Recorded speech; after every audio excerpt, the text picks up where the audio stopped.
Good evening and a very warm welcome to Wine with Katie Hopkins. And you will see the daffodils have returned. There is a whole, hold on, there is a whole jar. It's not just one poking out at you. And we're back because all you guys were so frightfully lovely and said that we should do it again. So we're here again. I hope you all have a drink in hand. Or if you don't drink, I don't know, at least something nice in your hand, a bar of chocolate, I don't know, an entire Galaxy bar that's shoved in your gob sideways, anything that makes you feel marginally better than most of us feel right now, given that we live in the most mad times ever. What I am going to try and do this evening at the protest pub is answer questions. So I'm going to try and do that if I shut up long enough to do that. There has been some suggestion that because I don't know when to stop bloody talking, it's my husband, that's why I don't take questions. It's not done on purpose. I'm going to try and do questions. The name of our protest pub, I was quite happy with protest pub or the pub of protest. Haven't drunk that much yet either. Someone else suggested the Katie Arms, which I quite like too. So one day in my later life, although frankly I don't want to be around too long, darlings, old age never appealed. But so in the next few years, I do hope that we can actually open a pub that commits never ever to lockdown, where you can smoke if you want. In fact, you can do what you bloody hell you want anywhere in this pub. Can do what you want with who you want when you want, and we can call it the Katie Arms or the protest pub or whatever. Either way, we need a pub that's a proper pub that we used to have before everyone turned into a complete turd. Speaking of turds, Sadiq Khan. I don't want to make the protest pub really political, but sometimes I just have to vent and get things off my tiny tits. So Sadiq Khan, who, by the way, guys, if you haven't met him, his nipple height, I had to physically cross the road to shout at him outside Westminster once. And it wasn't, I was far away at the time when I started moving towards him. But only when I got up close did I realise he's actually a dwarf. I'm not sure you're allowed to call people dwarves anymore because that's not politically correct.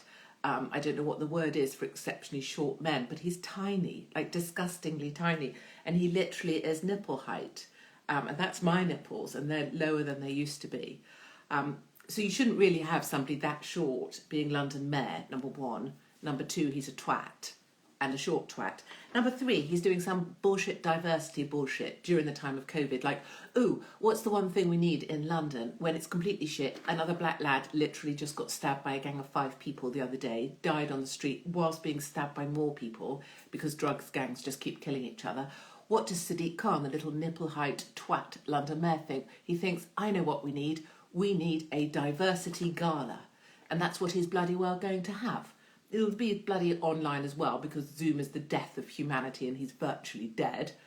This, my darlings, let me try and show you over my mighty nose, is the bloody poster for it. Now, I don't want to point, I don't want to make this a whole diversity thing, and it's marvellous that there's so many people here with dark hair, and isn't it great that they're all pathetic enough to wear a face mask at all times? But excuse me, where's the big-nosed, haggard old bag? Where's the blonde-haired one? Now, I'm not going all, eugenics, we all have to be German, we all have to be blonde-haired and blue-eyed, and clearly, I've had to dye my roots, especially brown, for the pub. But I'm just saying, that's not bloody what London looks like all the time, or at least it should have a few of me in it. Anyway, Sadiq Khan is a twat. Highlight. Second thing I thought we should touch about, and I promise I will go to questions. Here at the pub, drink, everybody, drink, is Kim and Kanye. Because this is a very important lesson for you, darling, young people, should there be some young people. Someone just said there's no one in a wheelchair. Darlings, that's right, look at the height of them all. There isn't actually a short twat either representing Sadiq Khan. Funny how that is. Kim and Kanye, obviously we all send our blessings to them because they're splitting up and that's very sad. I'm in no position to preach about marriage. My first marriage, darlings, lasted less than a year. My girlfriends all said it would last less than a year, and I sort of outdid them by making it last like 8 months. And I didn't have a choice in that because my husband ran off with the secretary, which I understand actually. She was hot, she had great boobs, and looked great from behind a desk. No. So my point is, I can't really preach about marriage because my first one failed spectacularly. What I can say to you is that for Kim and Kanye, I think it's a very good lesson for all of us young people out there listening. Young people, it just goes to show, doesn't it, that you can be Kardashian, you can be Kim, you can have like the biggest tits on the planet and shove them inside of rubber on a regular basis. You know, you can have an arse twice the size of the house that I live in and show it off regularly and even have a really weird bit gap in the middle bit like she does. I don't know where her vagina is, but I'm guessing it's somewhere. The point is you can have massive tits, a massive arse, and yet still end up divorced. So, you know, the moral of the story is just do what you do, love what you've got, be who you are, and don't have that big arse thing. I don't get the big arse thing. It doesn't look great, not in a legging, certainly not in a high legging. I also am a little bit concerned because, of course, Kim, Kanye West, they've named their kids like after various, you know, sort of north, northeast, south by southwest. Now that they're splitting up, I'm concerned that some of their kids' names is not going to work as well as it used to work, because obviously they're going to lose the west bit, and so your north bit or northeast or northeasterly loses its point. No, just me? Okay. Someone here saying I should have a boob job if I want to. Do you know, one of my very best girlfriends had a boob job, and when she went on a programme, she was voted the audience member with the best tits. So, you know, it's a thought. I could. I wanted to also share with you a private thing, a private matter. Let me find the private matter. The water company that supplies my home with water have written to me. I have a letter from a water company telling me that they think I have a leak, which I think is really funny because at my age, obviously when I cough or sneeze, that is sometimes true. But that is not what the water company are writing to me about. You are using a lot more water than normal. I think they're very cross with me.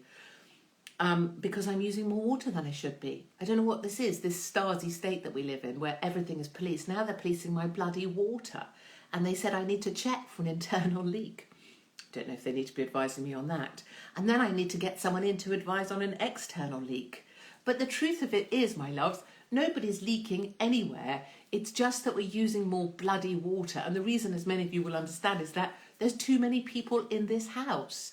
There's all my children, there's like husbands, there's like people that, you know, not that I have visitors, obviously, but there are other people. And so we're using a lot of water. That's just how it is. And they're trying to say that I'm using too much. I feel like eyeballs are everywhere at the moment. You're not even allowed to use bloody water without someone coming and nagging you. And the fact that I have so many family members around me all the time, that is not what I took on. When I agreed to have a few children and just push them out, I did not expect to spend all this time with them. God damn. Anyway, I think I've got that off my chest as well. Questions, darling. We are going to do questions. Somebody here just called me a posh something.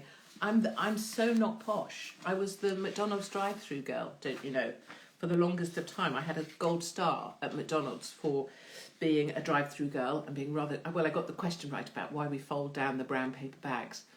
And what the thick shits used to struggle with that used to come to McDonald's was they didn't know that the girl that they gave the order to on the headset was the same girl, me, that they then picked their food up from. So once they'd been rude about me or made suggestive comments about what I should do for them whilst they were sat in their car ordering their cheeseburger, meant that I then got to be the person that did whatever I fancied to their food before they grabbed it. Story for later, perhaps. Right, I'm going to press the question button. All hell is going to break loose, and people probably are going to ask embarrassingly awful things that I shouldn't know about. But that's fine.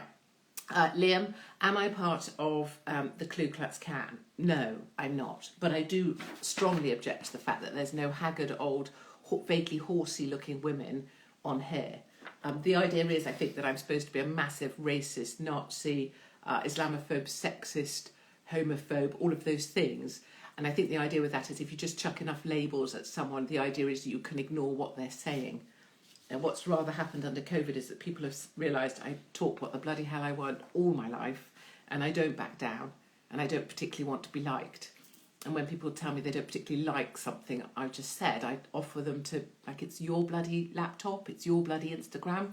Bugger off, darlings. Go listen to someone else that you do agree with. That isn't what I'm selling here. I'm just telling you my opinions, and you choose whether to listen to them or not. And sometimes some people say, well, I don't really like you. You've made a mistake really there, haven't you, Dollars? Because you've mistaken that I give a shit about you liking me or not, that I value being liked by you. And if you're a twat, Sadiq Khan, Boris Johnson, any politician really, I don't want to be liked by you anyway. So just so we're clearing that up. Okay, I'm going to try and do another question. I don't know how this works other than, here we go. Am I still in Devon? Shouldn't really tell you where I live, should I? Because last time people found out where I lived. One moment, caller. I trust everyone else is drinking, not just me, like some sad old bastard in the corner of the pub alone, smelling vaguely of piss, owning a terrier. I'm still in Devon. The last home I had was the home that was the couple of jihadis came to chop my head off. One of the jihadis wanted my head as a wedding gift, which is bloody odd, isn't it? Like most of us make do with a toaster or, you know, John Lewis, maybe if we're a bit posh. Jihadis wanted my head. I don't know what practical that use would have in a home. That home was then fitted with panic alarms and by men dressed in tight black outfits in the middle of the night. It was very exciting.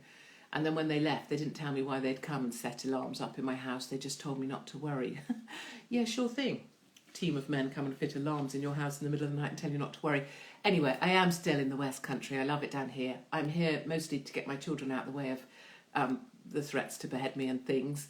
But it's a very great place to be locked down, so I'm very grateful for it. Also, we have zero COVID whatsoever, not that anyone has COVID in the bloody first place.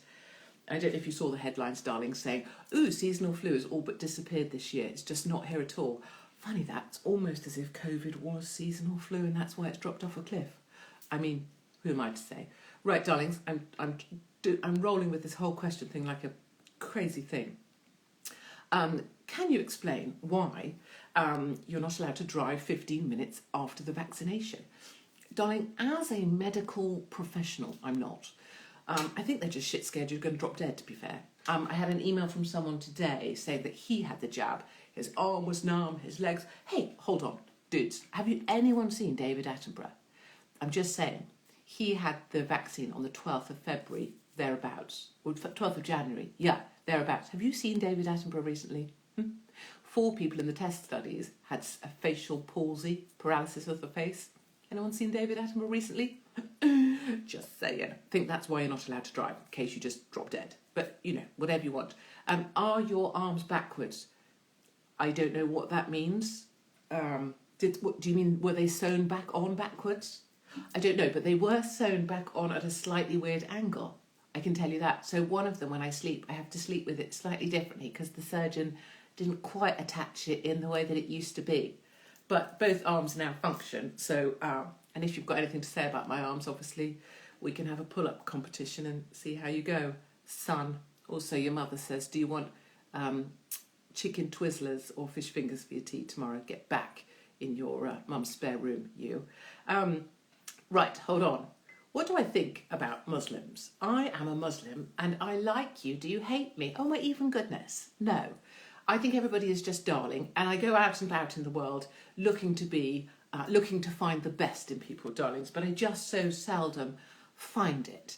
I'm thrilled by Muslims and actually I rather like wearing a burqa because you don't have to shave your legs and it doesn't matter what the shitting hell you're wearing underneath. So, you know, there's lots of positives and you can swoop about.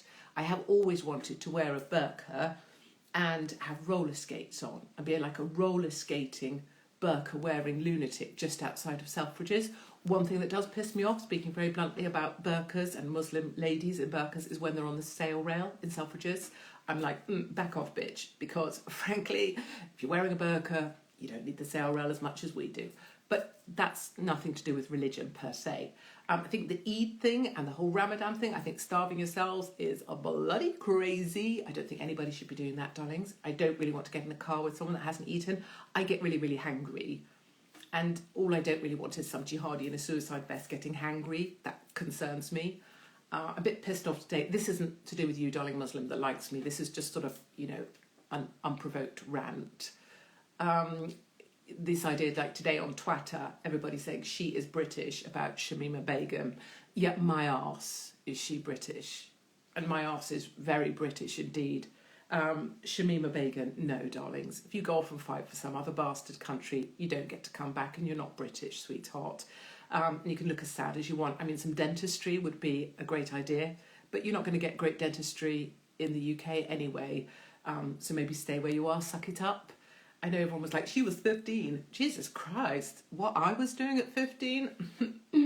I think we know what we're doing at 15. And then I also like the fact that Shamima Begum's parents acted like they were surprised. Oh my God, my daughter's even just gone to Syria and joined jihadis. Like they didn't know. I fear as well if she came back, she would be lauded and become a hero. I suspect actually she's already in the UK. But I kind of went off on one there. No, I love Muslims like I love anybody else.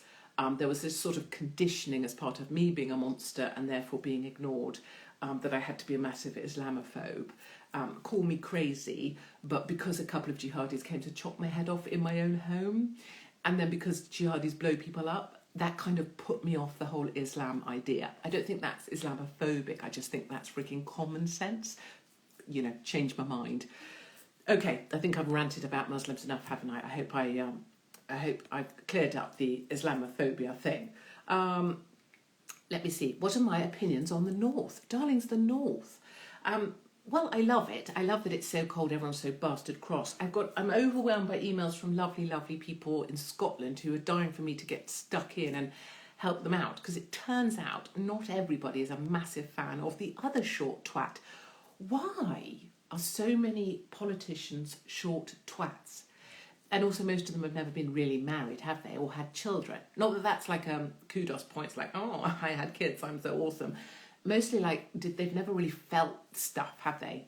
Anyway, the ginger dwarf from the north, Nicola Sturgeon, not everybody likes the bloody woman. I can't stand her. She is bitter.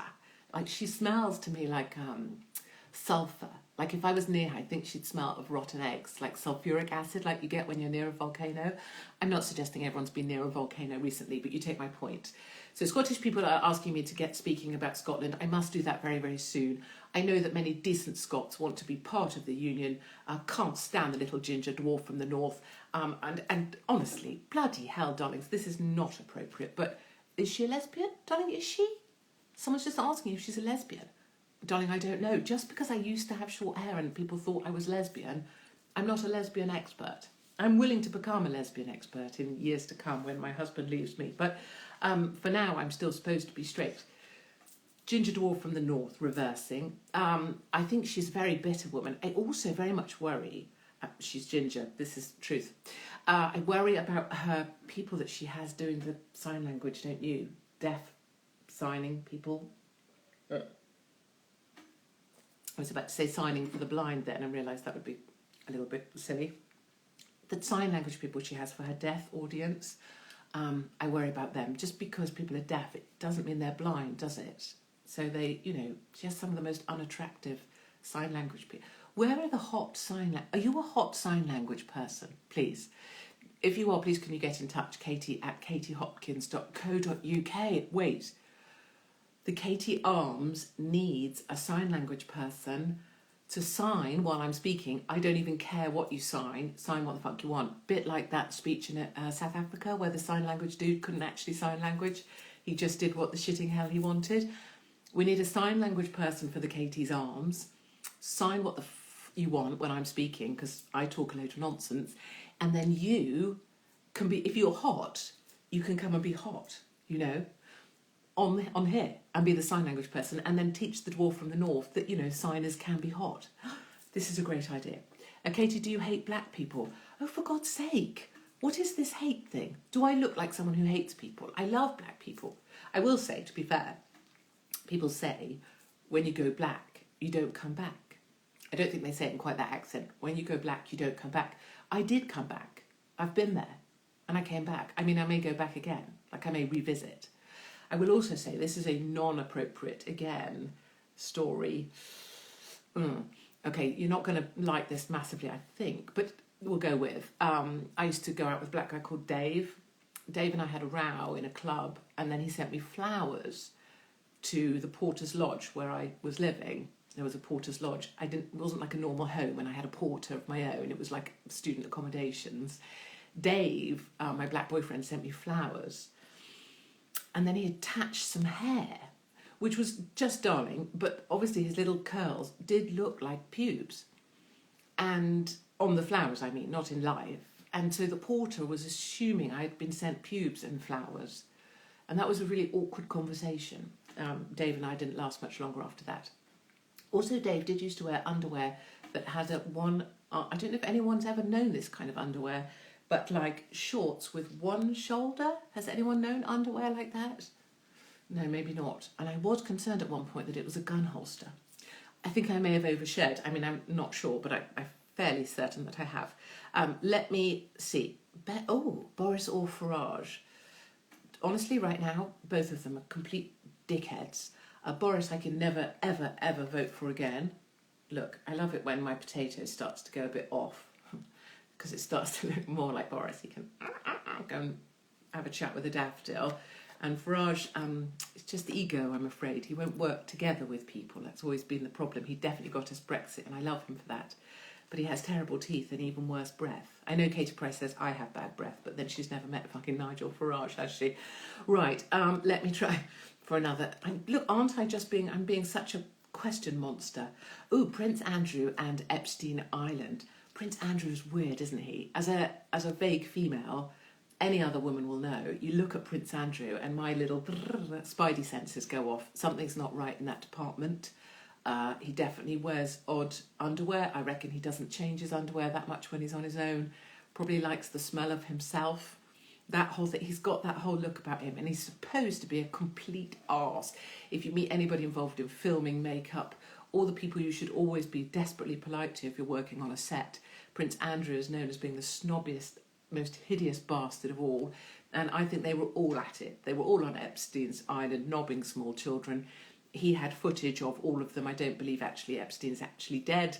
Certainly didn't commit suicide. There's footage that exists somewhere of all of them bashing young children. I think Prince Andrew probably has done the same. I suppose he could sue me, but I'm not sure what he'd take, given that everything I own has been taken before. And the idea that he didn't sweat. I know very well the sort of sweaty guy he'd be. Any woman would know. Anyone that's been sweated on would know. Anywho, let's pass along from that. Obviously, all of these are my personal opinions, and no one ever should think the same.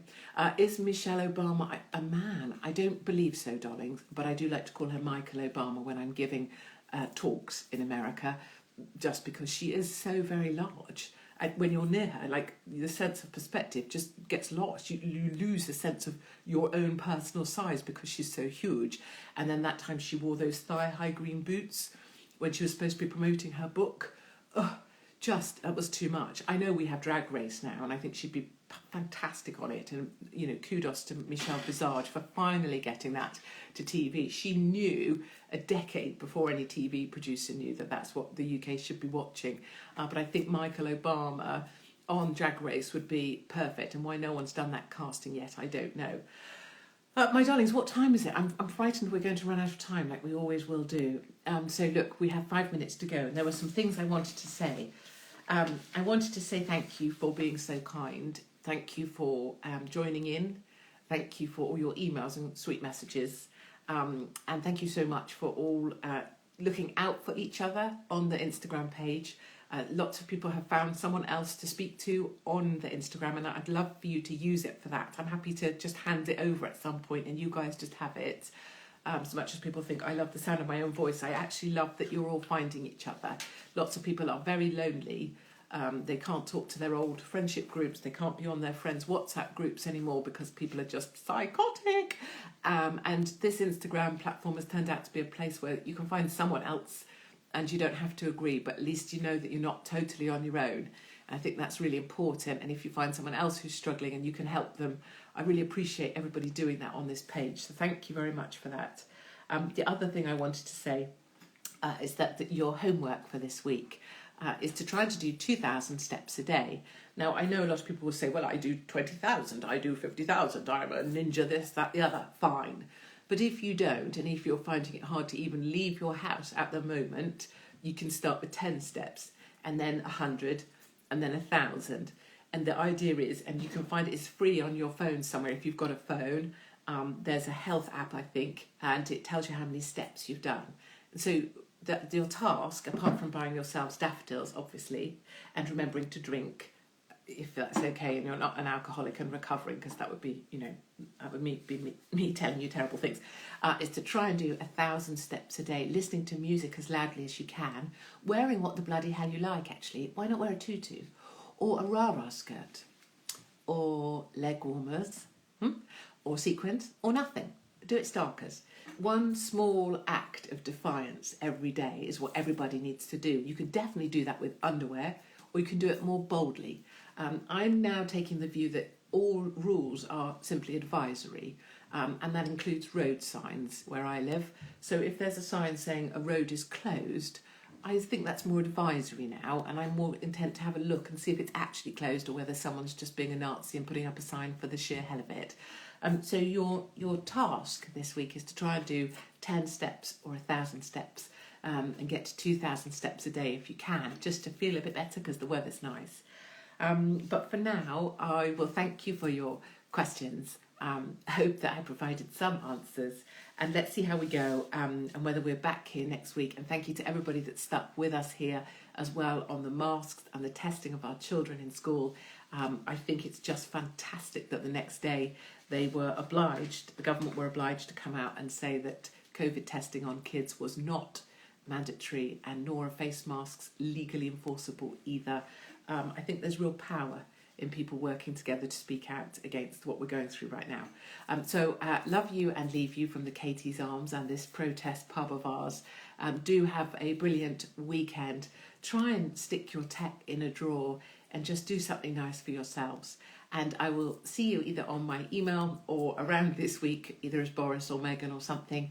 And I'm Katie at katiehopkins.co.uk if you feel very lost and you need a friend. Thank you very much indeed for joining me here at Katie Hopkins Live.